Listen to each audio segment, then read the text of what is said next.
Now we're on to sibling number 2, who's just as hungry. And he's going to suck everything out of that syringe. You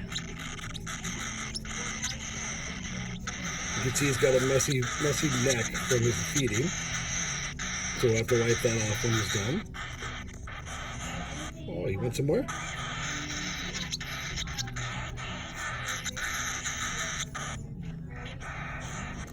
A little more? And they set their own feeding schedule. So we're feeding them about every 4 hours right now. See if he wants to come say hello. Oops. But the nice thing about hand raising these guys is you get hand tame babies. So when they first go home, they're already used to sitting on your hand.